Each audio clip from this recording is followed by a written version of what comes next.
Good morning, students. My name is Ambika Das, and today we will discuss about the next topic, system of units and measurement. तो जैसा कि हम लोग पिछले class में हम लोगों ने डिस्कस किया था फिजिकल वर्ल्ड के बारे में, फिजिक्स के स्कोप के बारे में। तो जिन लोगों ने मेरा ये प्रीवियस वीडियो को मिस किया तो उस वीडियो को प्लीज़ देख लीजिए। फिजिक्स के बारे में बेसिक नॉलेज जो है वो हो जाएगा। तो आज हमने बात करना है हमें सिस्टम ऑफ यूनिट्स के बारे में। सबसे पहले हम बात करेंगे फिजिकल क्वांटिटी। तो फिजिकल क्वांटिटी क्या है? ये एक ऐसा क्वांटिटी है जिसका हम लोग डायरेक्टली और इनडायरेक्टली मेजरमेंट कर सकते हैं। Quantity which can be measured directly और indirectly is called a physical quantity. जैसे कि mass, length, time, velocity, acceleration, force, momentum, इन सब का हम लोग मेजरमेंट कर सकते हैं। इसलिए इन्हें हम क्या कहते हैं? फिजिकल क्वांटिटी कहते हैं। अब इनका मेजरमेंट क्यों जरूरी है? मेजरमेंट क्या है पहले ये जान लेते हैं। The comparison of unknown objects that is a physical quantity with a known standard is known as measurement. तो मेजरमेंट में हम लोग क्या करते हैं? मेजरमेंट में हमें एक स्टैंडर्ड चाहिए। जैसे कि सपोज हम लोगों को ये एक लेंथ है ए और बी, एक लाइन है जिसका लेंथ मेजरमेंट करना है। तो हम लोग क्या करेंगे? एक स्केल का इस्तेमाल करेंगे और स्केल का इस्तेमाल करके हम लोग इसका लेंथ फाइंड कर सकते हैं। तो ये जो स्केल है इसके अंदर हमारे पास दो यूनिट है, एक सिस्टम और एक सेंटीमीटर और एक इंच। तो हम लोग चाहे तो सेंटीमीटर के साथ इसको कंपेयर कर सकते हैं या इंच के साथ। तो सेंटीमीटर और इंच जो है वो स्टैंडर्ड है जिसके साथ हम इस लेंथ को कंपेयर कर रहे हैं। तो मेजरमेंट जो है ये कंपैरिजन का प्रोसेस है जिसमें हम लोग एक अननोन फिजिकल क्वांटिटी को एक नॉन स्टैंडर्ड, जिसको कि हम लोग यूनिट कहते हैं, उसके साथ कंपेयर करते हैं। तो इसके बाद जो हम लोग मैग्नीट्यूड मिलता है इसमें दो चीजें रहती है। पहला हुआ एक नंबर, सपोज कि इसका लेंथ आया, लेंथ बराबर मिला सपोज 10 सेंटीमीटर। तो यहाँ पर हम देख रहे हैं दो चीजें हैं, एक है नंबर और एक है यूनिट। तो किसी भी फिजिकल क्वांटिटी का क्वांटिटी बराबर होता है एक नंबर और एक यूनिट एन यू। और हम देखेंगे अगर सपोज ये हमें सेंटीमीटर यूनिट में मिला, यही लेंथ हमें इंच में मिलेगा तो क्या मिलेगा? इंच में मिलने से लगभग ये 4 इंच होगा। ऑलमोस्ट क्या होगा? 4 इंच। तो लेंथ सेम है लेकिन सिस्टम बदल जा रहा है, तो ये नंबर बदल जा रहा है। यानी कि एक सिस्टम अगर हम लोग लेते हैं U1 जिसमें N1 नंबर मिल रहा है, दूसरे सिस्टम U2 जिसमें N2 नंबर मिलेगा, ये आपस में इक्वल होगा क्योंकि लेंथ तो सेम है। N1U1 इक्वल टू N2U2, इसको हम लोग अदर वर्ड में लिख सकते हैं कि N और U जो है ये सेम रहेगा, ये बदलेगा नहीं, ये कांस्टेंट रहेगा। और ये नंबर कितना है? ये इनवर्सली प्रोपोर्शनल होगा U के, यानी कि U जितना बिगर होगा N उतना ही लेस होगा। यहाँ पर U बिगर हो गया तो N क्या हुआ? लेस हो गया। सेंटीमीटर से बिगर यूनिट है इंच, तो सेंटीमीटर के सामने जो नंबर है वो बिगर है, इंच में जैसे आया नंबर शॉर्ट हो गया, स्मॉल हो गया। इसलिए हम लिख रहे हैं कि N1 numerical value of physical quantity Q having unit U1, N2 numerical value of the same physical quantity Q having unit U2। तो रिलेशन हो गया N1U1 equal to N2U2, that is NU equal to constant और N is proportional to 1/U। Now need for the measurement. Measurement का जरूरी है क्या? क्यों है? क्योंकि फिजिक्स जो है इसमें हम लोग बहुत सारे फिजिकल क्वांटिटीज को हम लोग डील करते हैं। जैसे वो लेंथ, मास, टाइम, स्पीड, एक्सेलरेशन, ये सारे क्वांटिटीज का जब तक हम लोग मेजरमेंट नहीं करेंगे तब तक उसका क्लियर अंडरस्टैंडिंग नहीं मिल पाता है, उसके बारे में पूरी समझ हमें, पूरी जानकारी हमें नहीं मिल पाती है। और इसीलिए जो है फिजिक्स में मेजरमेंट का होना बहुत ही आवश्यक है। सेकंड हम लोग अब बात करते हैं इस यूनिट के बारे में। तो यूनिट जो होता है एक स्टैंडर्ड होता है जिसको मेजरमेंट के रूप में हम लोग यूज करते हैं। जैसे हमने अभी देखा कि हमने लेंथ का हमें मेजरमेंट करना था तो हम इस्तेमाल किए उसके लिए सेंटीमीटर का या तो इंच का। तो ये जो सेंटीमीटर या इंच है वो स्टैंडर्ड है जिसके साथ हम लोग कंपेयर करते हैं किसी फिजिकल क्वांटिटी को। जैसे कि यहाँ पर लेंथ को कंपेयर किया, ठीक उसी तरह से अगर हम लोग को टाइम का मेजरमेंट करना होगा तो सेकंड होगा वो स्टैंडर्ड जिसके साथ कंपेयर करेंगे। अगर हमें मास का मेजरमेंट करना होगा तो हम लोग को किलोग्राम वो स्टैंडर्ड होगा जिसके साथ हम लोग कंपेयर करेंगे। और इस तरह से कंपेयर करने के लिए जो एक स्टैंडर्ड का हम लोग इस्तेमाल करते हैं वही स्टैंडर्ड हुआ यूनिट। तो इसके टाइप कितने हैं? तो यूनिट के जो टाइप हैं वो दो है, एक है फंडामेंटल यूनिट और दूसरे हुए डेराइव्ड यूनिट्स। तो फंडामेंटल यूनिट को ही हम लोग कहते हैं बेसिक यूनिट। क्या कहते हैं? Basic unit. क्या है fundamental unit? The units of the fundamental quantities, that is the quantities which are independent of each other are called fundamental units. वैसे क्वांटिटीज जो फंडामेंटल यानी कि इंडिपेंडेंट होते हैं उन्हें हम लोग कहते हैं फंडामेंटल क्वांटिटीज। क्या कहते हैं? फंडामेंटल क्वांटिटी या बेसिक क्वांटिटी जो कि इंडिपेंडेंट होते हैं। और इन क्वांटिटीज के यूनिट्स को क्या कहेंगे? फंडामेंटल यूनिट्स कहेंगे। यानी कि वो यूनिट जो कि इंडिपेंडेंट होगा उन्हें हम क्या कहेंगे? फंडामेंटल यूनिट कहेंगे या बेसिक यूनिट कहेंगे। तो ऐसे 7 फंडामेंटल क्वांटिटीज हैं और इनके 7 फंडामेंटल यूनिट्स हैं जिसके बारे में हमने यहाँ बताया। तो पहला फंडामेंटल क्वांटिटी है मास, जिसका यूनिट है किलोग्राम और केजी से रिप्रेजेंट करते हैं इसको। सेकंड इन लेंथ, मीटर उसका यूनिट हुआ और एम से रिप्रेजेंट करते हैं। थर्ड इज टाइम, सेकंड उसका यूनिट हुआ एस से रिप्रेजेंट करते हैं।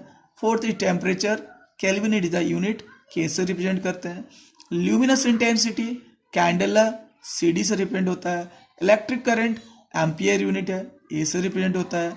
Quantity of matter, mole, MOL से रिप्रेजेंट होता है। साथ ही दो सप्लीमेंट्री यूनिट्स भी हमारे पास है जिसे हम plane angle and solid angle के नाम से जानते हैं। तो प्लेन एंगल का यूनिट हुआ रेडियन एंड सॉलिड एंगल का यूनिट हुआ स्टेरेडियन। तो इसके बारे में जानना है तो हम देखते हैं थोड़ा plane angle and solid angle. तो प्लेन एंगल इज सिंपली क्या है? हमारे पास एक प्लेन है, suppose this is the plane paper है।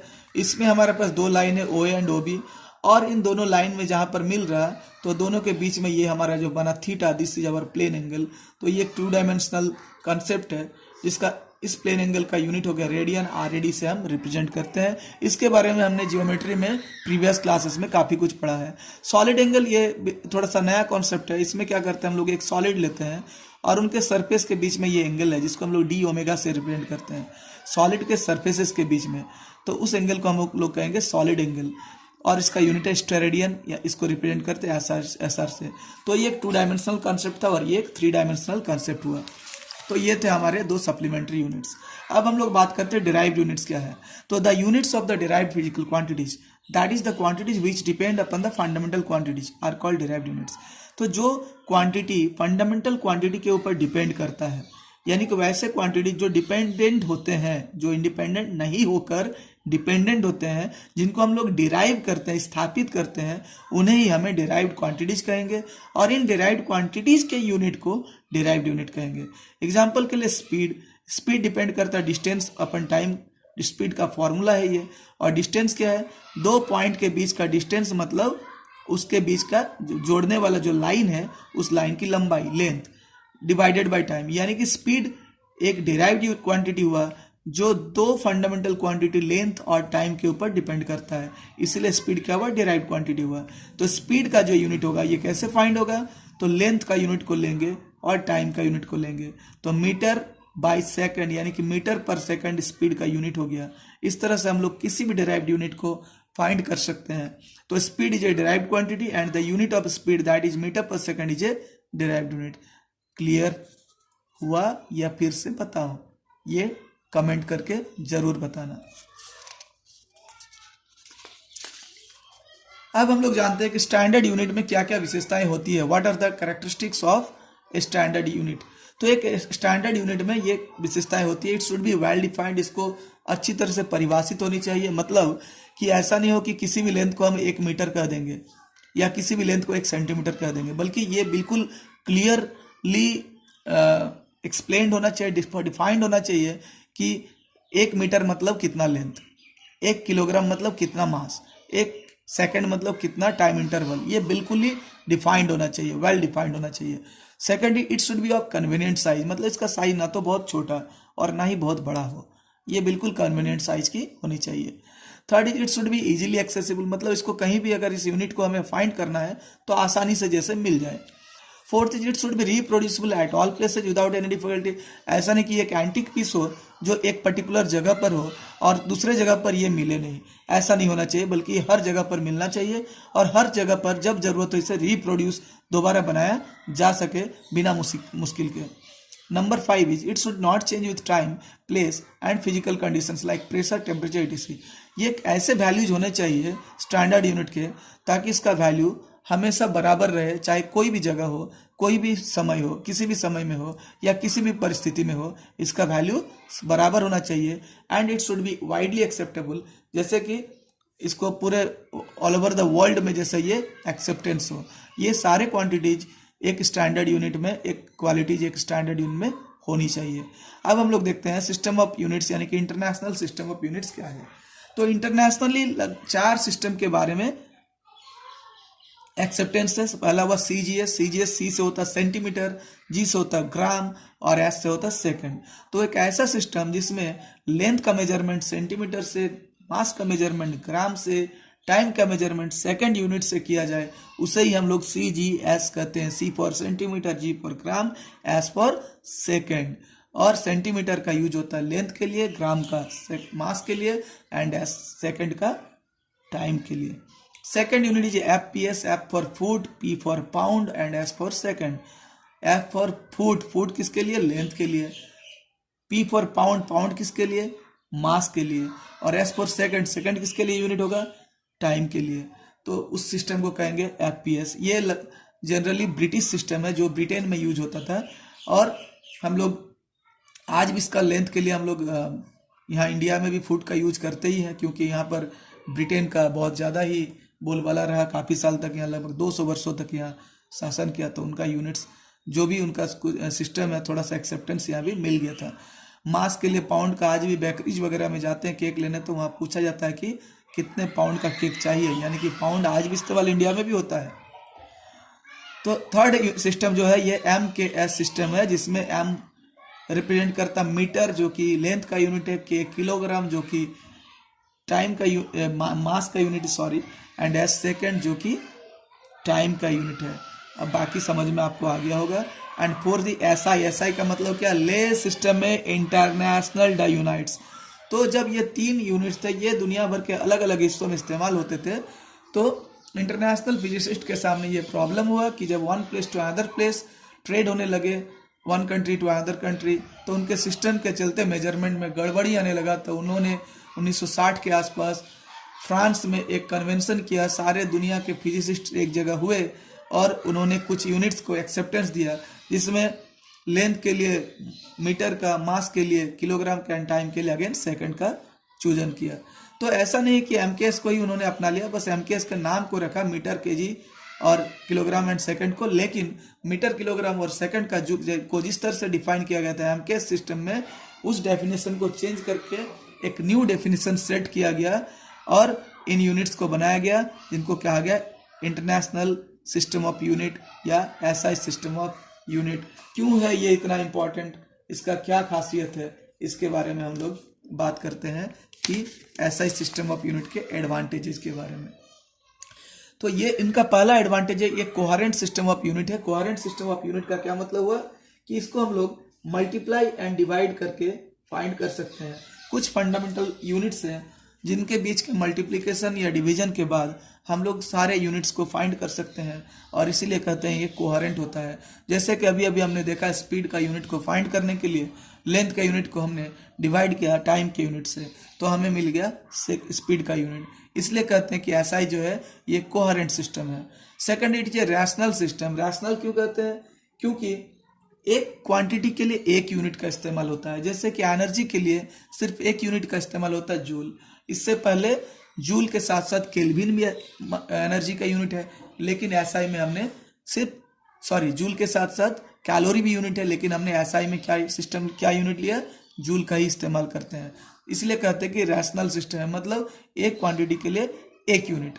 Third is system of unit, ये मैट्रिक सिस्टम। मैट्रिक सिस्टम का मतलब क्या, 10 का पावर्स एंड सब पावर्स में हम लोग एक्सप्रेस कर सकते हैं।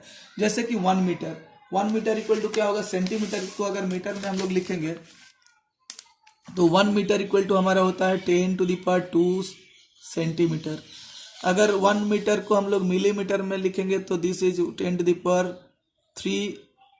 Millimetre.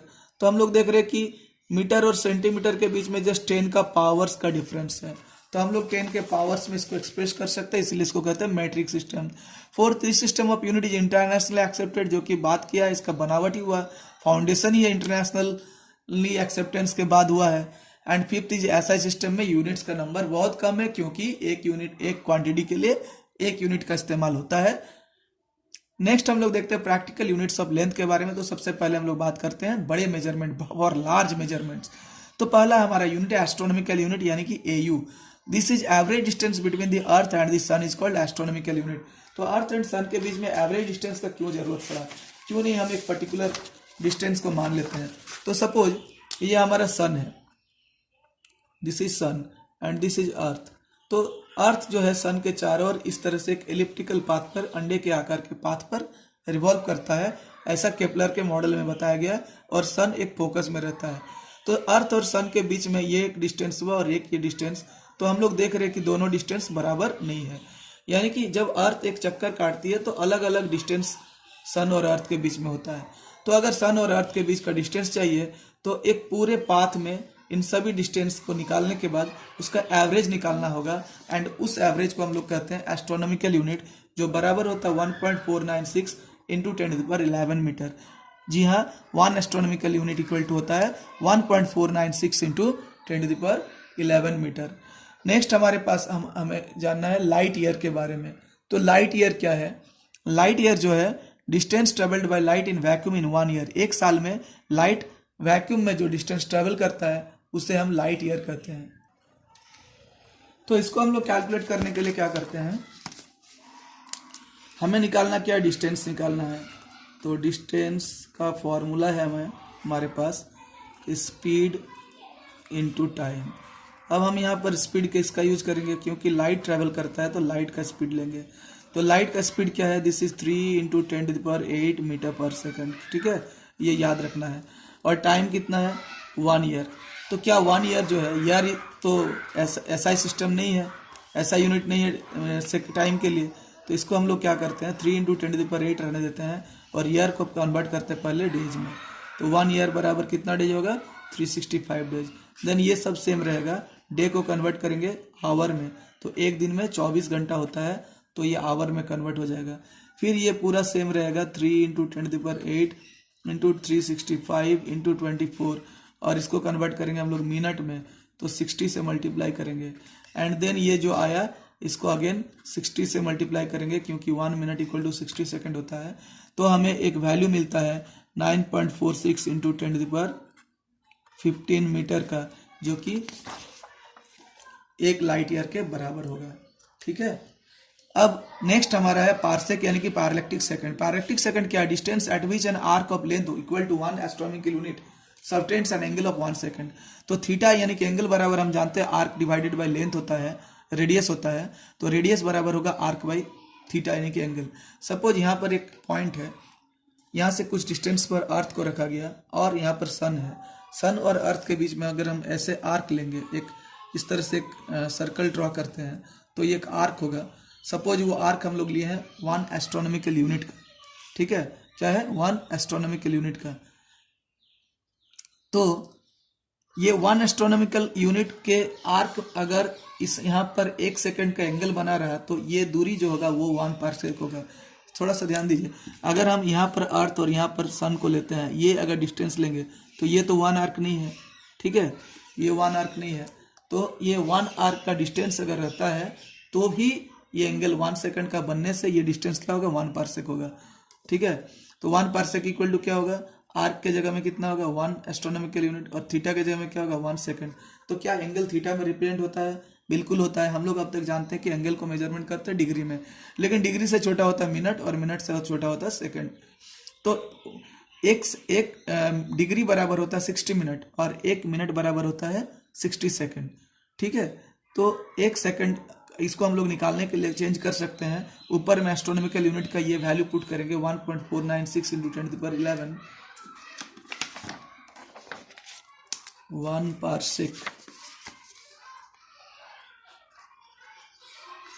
Equal to 1 astronomical unit 1.496 into 10⁻11 divided by नीचे क्या है, 1 सेकेंड। तो 1 सेकेंड को हम लोग करेंगे 1/60 मिनट। एंड अगेन यह क्या करना है कि 1.496 इंटू 10⁻11 मीटर डिवाइडेड बाई 1/60, और इस मिनट को हम लोग सेकंड में कन्वर्ट करेंगे तो 1/60 हो जाएगा। तो ये जो होगा इससे हमें जो मिलेगा वो 1 पार्सेक का वैल्यू मिल जाएगा, जो कि आएगा 3.1 इंटू 10⁻16 मीटर। तो यहाँ पर हम लोग देखते हैं कि largest unit for the measurement of length जो हुआ वो हुआ 1 पार्सेक का, जो कि 3.1 इंटू 10⁻16 मीटर है। और स्मॉलेस्ट क्या हुआ, स्मॉलेस्ट इसमें इनमें से हुआ एस्ट्रोनॉमिकल यूनिट इन तीनों में, जो कि 10⁻11 मीटर के ऑर्डर में है। तो हमें यहाँ पर ऑर्डर को देखना है। अब अगर इनके बीच में रिलेशन निकालना, relation between light year and astronomical unit, तो 1 लाइट ईयर इक्वल टू होगा 6.3 into 10⁻4 astronomical unit. Light year और पार्सेक के बीच में unit 1 parsec equal to 3.28 light year, और 1 पार्सेक बराबर 2.07 इंटू 10⁵ एस्ट्रोनॉमिकल यूनिट। तो ये तीनों जो है कन्वर्सन फैक्टर बहुत ही इंपॉर्टेंट है, इसको बिल्कुल याद रखिए। काफ़ी बार प्रॉब्लम सोल्व करने देता है लाइट ईयर में एंड आंसर निकालना है एस्ट्रोनॉमिकल यूनिट में। तो ये सारे वैल्यूज को जो है हमें बिल्कुल अच्छी तरह से याद रखना है, ठीक है। इनको जितना अच्छा से याद रखेंगे आगे हमें उतना ही ईजी होगा। अब हम लोग देखते हैं स्मॉलर मेजरमेंट्स के लिए प्रैक्टिकल यूनिट्स। तो सबसे पहला है माइक्रोन। माइक्रोन क्या है, इसको हम लोग माइक्रोमीटर भी कहते हैं, और इसको रिप्रेजेंट करते हैं म्यू एम, और ये 10⁻⁻6 मीटर के बराबर होता है। 1 nanometre N M, small M, तो नैनोमीटर 10⁻9 मीटर के बराबर होता है। आंगस्ट्रॉम जो है वो 8⁻0 लिखते हैं, 10⁻10 मीटर के इक्वल होता है। फर्मी एफएम या फेम्टोमीटर भी इसको कहते हैं, ये 10⁻5 मीटर 15 मीटर के बराबर है। तो ये 4 स्मॉलर मेजरमेंट्स ऑफ लेंथ के लिए प्रैक्टिकल यूनिट्स है। इसके अलावा हम लोग एरिया के लिए, एरिया मेजरमेंट करने के लिए, स्मॉल एरिया के लिए एक यूनिट लेते हैं जिसको कहते हैं बर्न। तो 1 बर्न इक्वल टू क्या होता है, 1 बर्न इक्वल टू होता है 10⁻28 मीटर स्क्वायर। तो ये थे हमारे आज के टॉपिक्स जिनके बारे में हमें चर्चा करना था। नेक्स्ट टॉपिक में हम लोग बात करेंगे कि लेंथ का मेजरमेंट कैसे करते हैं, और इनके बारे में हम चर्चा करेंगे। मुझे उम्मीद है कि आज का ये जो वीडियो है इसके टॉपिक्स आपको बहुत अच्छा लगा होगा। तो प्लीज़ अच्छा लगा होगा तो वीडियो को लाइक कीजिए और अपने सारे दोस्तों में इस वीडियो को शेयर कीजिए, ताकि अधिक से अधिक लोगों तक हमारा ये जो एफर्ट था कि फिजिक्स को आसान बनाने का, ये एफर्ट को सब तक पहुंचाइए। और अगर आप ऐसे ही वीडियो और चाहते हैं तो प्लीज़ इस चैनल को सब्सक्राइब कर लीजिए, ताकि आगे जो भी वीडियोज़ मैं बनाऊँ उन सारे वीडियोज़ आप तक जल्द से जल्द पहुँचे। Thank you so much.